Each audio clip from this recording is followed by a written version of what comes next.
Vamos então falar deste problema cardíaco. Vamos começar pela pergunta óbvia, Sr. Professor, o que é que se entende por insuficiência cardíaca? Muito bem, muito boa tarde.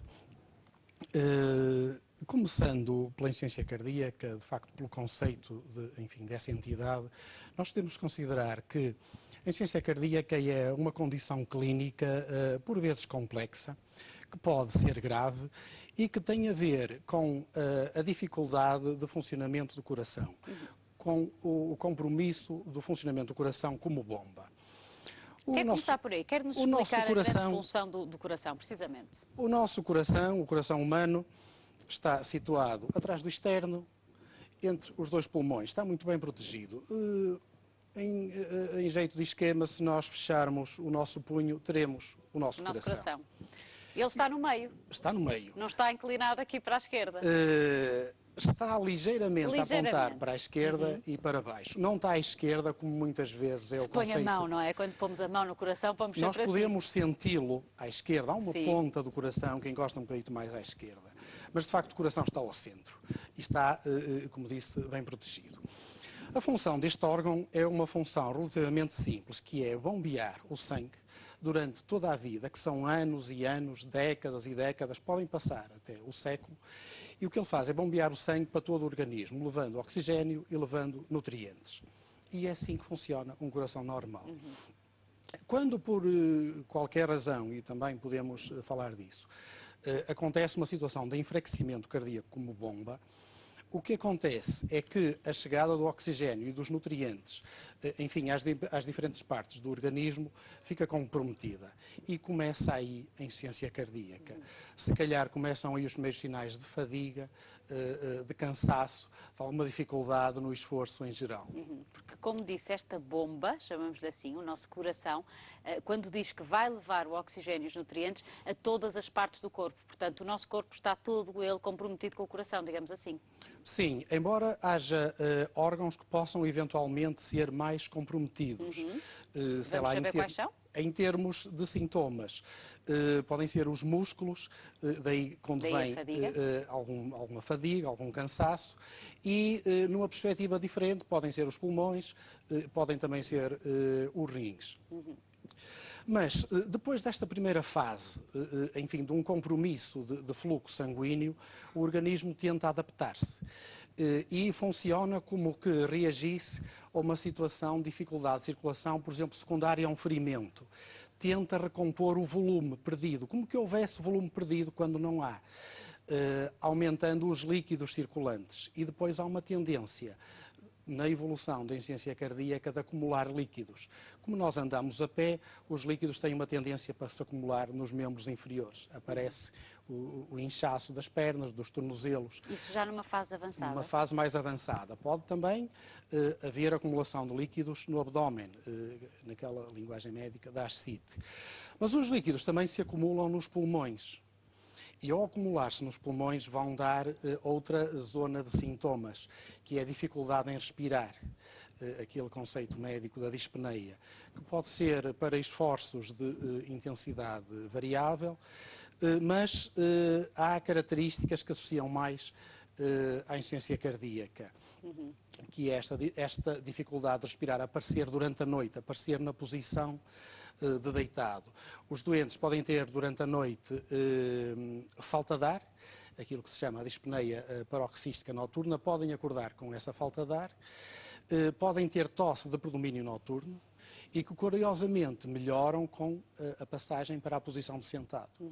Por exemplo, acontece muitas vezes os doentes sentirem, esta dispneia durante a noite, levantar-se, por exemplo, ir à janela, segundo eles, apanhar ar fresco e sentirem-se melhor. Provavelmente não melhoraram pelo ar fresco, melhoraram precisamente porque se levantaram. E a situação passa a ser melhor tolerada nestas circunstâncias. Professor, por aquilo que pelos sintomas que identificou, são sintomas que eu diria que são comuns a muitas outras patologias. Depois falou do inchaço das pernas, esse não é tão comum, mas também já nos disse que já é numa fase tardia. O facto desta insuficiência se manifestar silenciosamente, digamos assim, e imagino eu com algum espaço no tempo, tem dificultado os diagnósticos? pode dificultar, mas é importante que se a pessoa, neste caso, se o doente, se aperceber que alguma coisa que não está bem, deve procurar ajuda.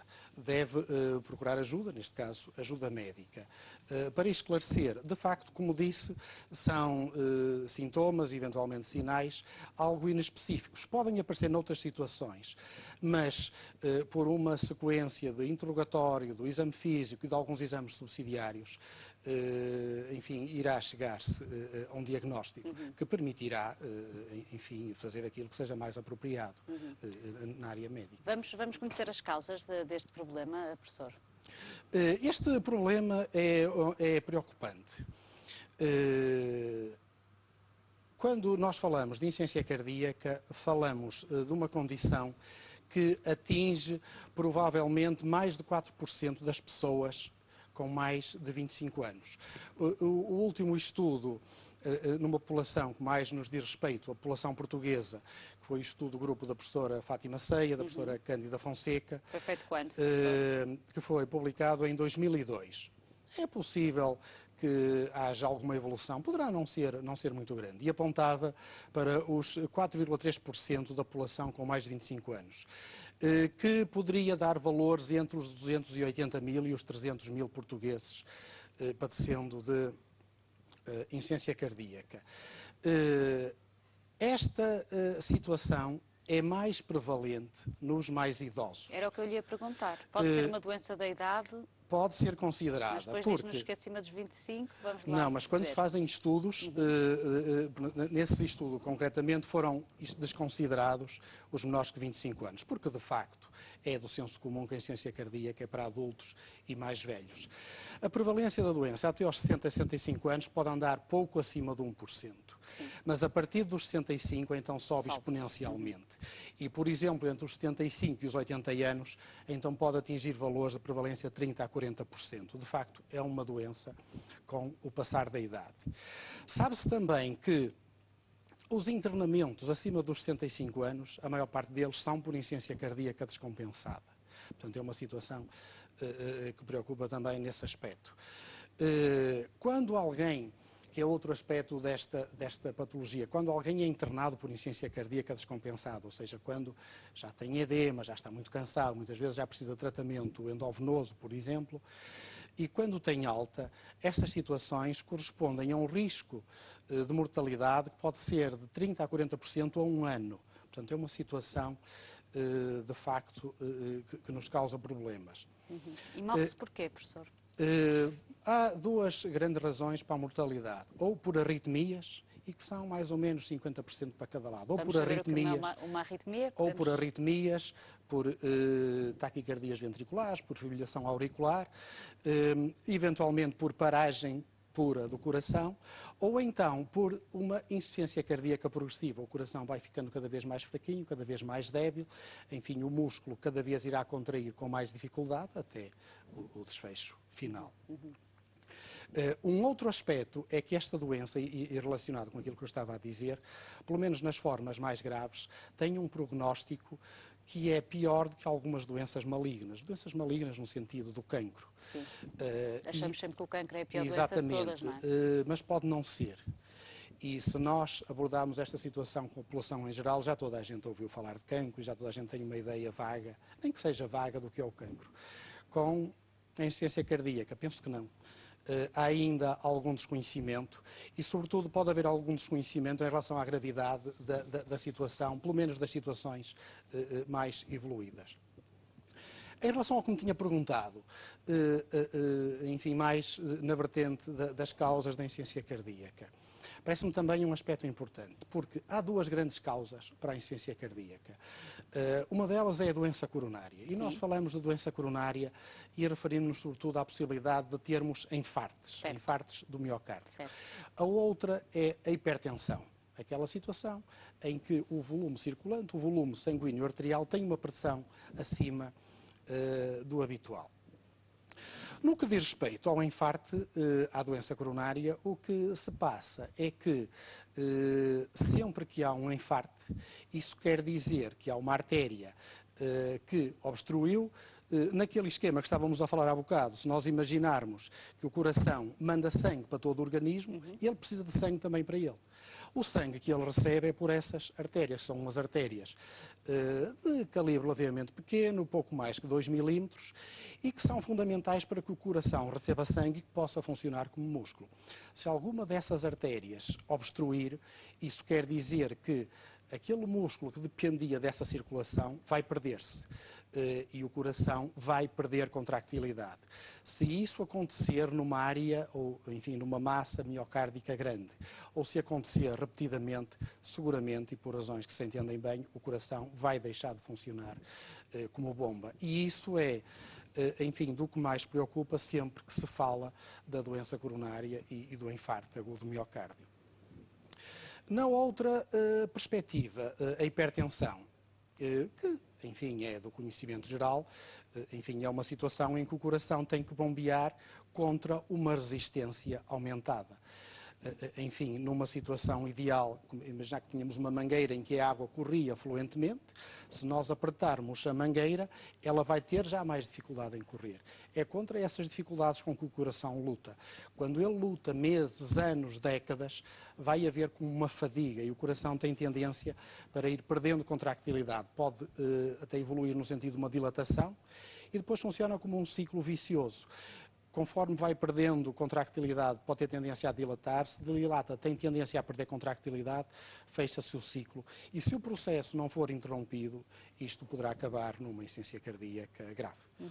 Oh, professor, há quem apelide este problema como uma epidemia do século XXI. O professor usaria esta designação? Sim, sem problemas, porque a insuficiência cardíaca tem um bocado a ver com um destino final, entre aspas, de uma série de problemas do coração.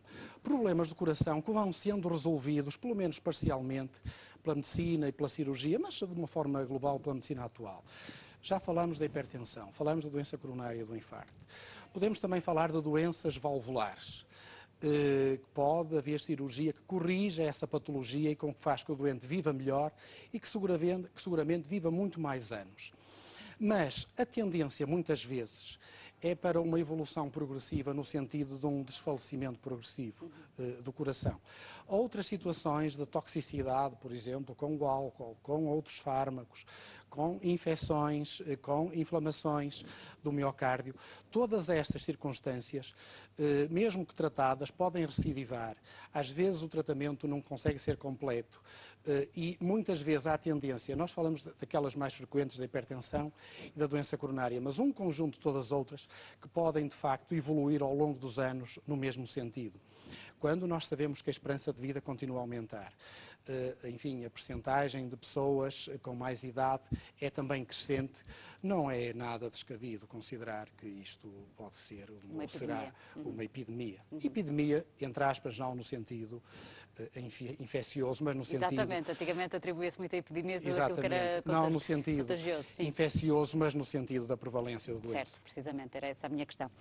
Ainda a propósito disso, o que se prevê, embora, enfim, nunca é muito fácil prever isso, mas aqueles valores que lhe falei há bocado, enfim, dos 4,3% daqui a 10 anos, podem ter um incremento de 40% a 50% até aos anos 2030. Ou seja, nesta perspectiva do envelhecimento da população, enfim, da forma como se vai lidando com a patologia cardíaca, da forma como isto pode evoluir para a insuficiência cardíaca, os valores podem ser esses. Ou seja, poderemos ter valores que se aproximem e que até ultrapassem os 6%. Professor, vamos falar da terapêutica, do tratamento. É óbvio que se assinalou também uma evolução nos tratamentos considerável. Absolutamente. Mas antes disso, eu precisava que me deixasse falar um bocadinho de um aspecto que é a prevenção. É possível prevenir? E já falamos. É tentando atuar naquelas duas situações que falávamos antes. Sim, sobretudo. Contra o envelhecimento não podemos fazer nada. Não. Há coisas que não podemos controlar. Com essas a idade... enfim, o sexo também, no que diz respeito à doença coronária, enfim, o sexo masculino está algo menos protegido. Certo, é verdade. E com a nossa carga genética. por enquanto. Aí não podemos, são fatores ainda não modificáveis. podemos, não sei se alguma vez iremos conseguir, se calhar iremos, mas ainda Para não já não. conseguimos. Mas Mas há há uns que outras podemos, coisas, muito há bem. outras coisas em que podemos. E é muito importante falar de prevenção, que é a obviamente. vida saudável. E eu acho que nunca é demais falar disso. Procurar que se faça exercício, que se mantenha um peso controlado, as tensões controladas. Isto pode ser já redundante, repetitivo, mas é sempre bom, Não quer demais, é não sempre quer bom demais. relembrar. Nas vigilâncias, se houver dislipidemia, alterações do colesterol, controlar isso. Se houver diabetes, controlar a diabetes, porque assim consegue-se, se não evitar, pelo menos atrasar o aparecimento de algumas doenças. Há hábitos como o tabaco, nem é preciso perder muito tempo, Certo. já se sabe É aqui tudo falado isso em todos os programas. proibitivo, não há nenhuma indicação para se fumar, só a tabaqueira é que nos poderá sugerir alguma coisa, E mesmo assim, senão o vem lá com o tabaco. aviso. Sim, Portanto, mesmo assim tem esse aviso pouco escondido. A questão do álcool no doente com insuficiência cardíaca deve ser proibido. Na área da cardiologia e da medicina em geral, é sempre questionável o papel do álcool. Eu acredito que em pequenas quantidades possa eventualmente ter um efeito não maléfico e até eventualmente benéfico. Mas quando o doente tem insuficiência cardíaca, deve ser absolutamente posto de lado. Um outro aspecto é a questão do sal. O sal é também abordado constantemente quando se fala da questão da abordagem da hipertensão arterial. Sim. E quando o doente tem insuficiência cardíaca e tem já tendência para retenção de sal e líquidos, então o sal tem também que ser evitado. Mas não é fácil. não é fácil mudanças de hábitos, não é, professor? Não é fácil, porque o sal entrou já há décadas, ou se calhar há séculos, na nossa alimentação. O sal foi usado durante ou séculos ou milénios na conservação dos alimentos. Certo. A entrada do frio na conservação dos alimentos É muito recente. tem poucas décadas, Certo. portanto até aí era o sal. Se calhar vamos retirando o sal progressivamente, há campanhas da Sociedade Portuguesa de Hipertensão, são campanhas espetaculares no sentido de se tentar que se vá retirando Certo. o sal do A própria pão. lei, quando foi com o pão, eu acho que ajudou em muito a população, a redução do sal no pão.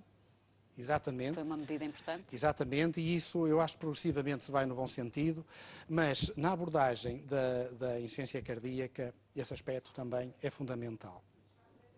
Naquilo que me fala do tratamento. Claro que é melhor prevenir que tratar. Exatamente. Isso é que o seu professor fez esta ressalva, não é? Primeiro Sim, falamos de mas há prevenção. alturas em que os doentes nos aparecem e de facto têm Claro. que ser tratados. Vamos então perceber que armas é que dispõe a Há medicina. há uma série de medidas gerais, de que basicamente já falamos. Nessas medidas gerais e dentro da possibilidade Sim. do doente, é importante o exercício. Salvaguardando aquelas situações em que o doente está muito mal, está muito incapacitado ou está muito congestivo, deve fazer exercício. Mesmo que não tenha possibilidades de entrar num programa de exercício institucional, nem que seja andar a pé, sair de casa, se não conseguir andar a 5 km por hora, pode andar a 3, pode andar a 2, tem que sair de casa, nem que seja só para dar uma voltinha ao quarteirão e voltar a entrar, até que consiga fazer, até que se sinta cansado, deve fazer exercício. Isso é fundamental. Depois entram as estratégias farmacológicas. Vamos lá saber. Há basicamente dois grandes grupos de fármacos. Aqueles que aliviam os sintomas, que são os diuréticos, sobretudo, que fazem com que aquilo que mais aflige estes doentes, que é a congestão hídrica, que é o líquido, que basicamente é água com alguns, enfim, componentes salinos, que saiam do organismo. Saem pela urina, saem via rim, e para isso têm que ser estimulados, que são esses fármacos, sobretudo os diuréticos. E depois há outros grupos de fármacos que podem ajudar, enfim, a melhorar sintomas, mas que ajudam, sobretudo, a que se viva mais tempo. Porque durante muitos anos, no tratamento da insuficiência cardíaca, já se aliviavam os sintomas. Os diuréticos já são muito antigos, mas os doentes não viviam mais. Mas depois apareceram um grupo de fármacos, sobretudo vasodilatadores, sobretudo bloqueadores beta, alguns fármacos com antagonismos mineralocorticoides da aldosterona, que de facto fizeram com que os doentes passassem a viver mais. E isto são conquistas. Mais e com qualidade de vida. Mais, além de, enfim, viverem melhor que já viviam antes. Mas, de facto, a sobreviverem durante mais tempo. A viverem com o diagnóstico da insuficiência cardíaca, mas a poderem ter uma vida praticamente normal, logo que não tivessem uma atividade física, enfim, muito exigente. Em situações mais selecionadas, têm aparecido nos últimos anos dispositivos que podem ajudar. Dispositivos de ressincronização cardíaca, dispositivos quase como pacemakers, um nadinha maiores, que podem ajudar, e estimulando o coração de determinada forma, podem ajudar a melhorar a contractilidade do coração. Isto é usado em determinadas situações selecionadas. Portanto, nem toda a gente tem indicação exatamente, para essa situação. São situações para casos especiais que têm que ser bem selecionados, bem discriminados em centros de cardiologia. Há outras situações em que doentes tenham ou que tenham tido já alguma arritmia grave, que as arritmias são também, infelizmente, muito frequentes nesta situação. Em doentes que tenham tido arritmias graves, ou mesmo que não tenham tido, que tenham risco, e isso está já mais ou menos protocolado, que tenham risco de as ter, Sim. podem levar também dispositivos que são desfibrilhadores. Enfim, a sigla é CDI, cardioversor desfibrilador implantável. São também dispositivos semelhantes a pacemakers, e eu estou a falar dos pacemakers, que são já dispositivos já com muitas décadas de uso, e que podem também, caso apareça alguma arritmia, podem também desfibrilar-lhe, interromper essa arritmia e permitir que o doente continue, enfim, vivo, se por acaso era essa a situação de uma arritmia grave. Os doentes aderem facilmente ao tratamento ou não, professor? Olhe, como regra geral, há uma coisa que se compara com que se compara habitualmente, que é com a hipertensão. Na insuficiência cardíaca, os doentes vão aderindo, digamos assim. A adesão de um doente à medicação é sempre uma coisa complexa, porque depende de várias coisas. Depende da forma como ele está informado. E é também, se calhar, a importância assim de programas como estes, e a Porto Canal também está de parabéns por se dispor a esta informação. É importante que o doente tenha noção do que é a insuficiência cardíaca, do que se passa, e que os medicamentos o podem ajudar. E quando o doente está informado, vai aderir melhor. Se o médico conseguir informá-lo, às vezes tiver tempo, tiver oportunidade, tiver disposição de o informar e, sobretudo, de o conseguir motivar e de lhe mostrar que, se ele cumprir, vai viver melhor e vai viver mais tempo, ele vai aderir. E há também um outro aspecto, e este em comparação com a hipertensão, é que na insuficiência cardíaca o doente tem sintomas, claro. Ele cansa-se. Portanto, ele quer a medicação. Ele cansa-se e há um drive positivo, ele sabe que se tomar a medicação, claro. sobretudo se tomar os medicamentos que lhe melhoram os sintomas, ele vai melhorar. Certo.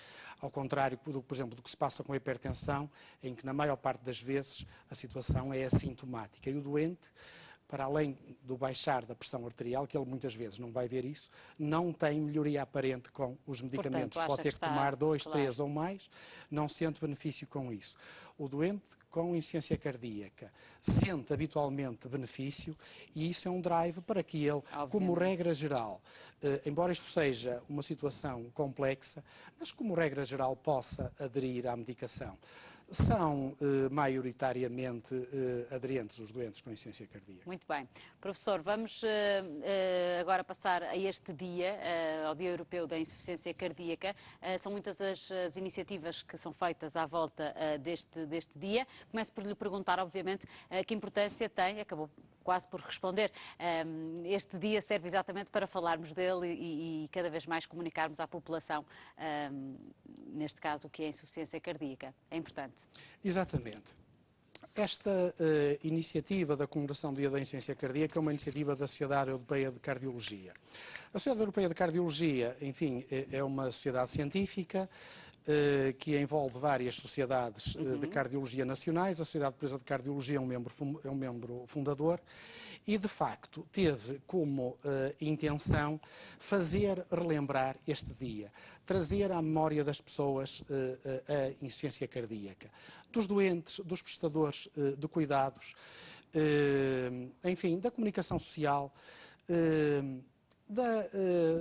enfim, posso também falar assim, da classe política, para que se lembrem Claro. que isto é preocupante, que custa muito dinheiro e que vale a pena prestar atenção a estes, enfim, a estes doentes. Portanto, estamos a falar da campanha. Há a iniciativa que está a decorrer hoje, que é uma socorreria do flyer, do panfleto que esteve em distribuição. Nós podemos ver lá em casa também. A campanha chama-se Ouve o Teu Coração. Exatamente. E estamos a ver aqui agora na imagem, professor, deixe-me referir que estamos a ver aqui o nosso treinador do Futebol Clube do Porto, sendo este um canal com clube, é o José Peseiro, portanto está muito bem representada esta campanha pelo treinador do Futebol Clube do Porto. E então, Sr. Professor, que atividades vão acontecer hoje? Uma está a acontecer agora mesmo, enquanto estamos a conversar. Exatamente. Estão previstas e estão a acontecer em Lisboa, em Évora e aqui no Porto. No Largo Amor de Perdição, às 16 horas começou uma aula de aeróbica e às 17 horas está previsto também um lançamento de balões. Enfim, tudo isto no sentido de sensibilizar a população e mostrar que é importante prestar atenção a esta entidade clínica. Quando se diz ouve o teu coração, é precisamente isso, é para estarmos atentos aos sinais que o nosso coração nos dá? Exatamente isso, prestarmos atenção àqueles sinais, aos sintomas e esta atenção implica, se houver dúvidas que há problema cardíaco, consultar um médico, pôr a questão, porque quanto mais cedo uma situação destas for despistada, orientada e tratada, seguramente melhor será o prognóstico. Professor Manuel Campelo, foi um gosto recebê-lo aqui no consultório num dia como este, então que se assinala o Dia Europeu da Insuficiência Cardíaca. Muito obrigada por ter estado connosco neste programa. Até uma próxima. Obrigada.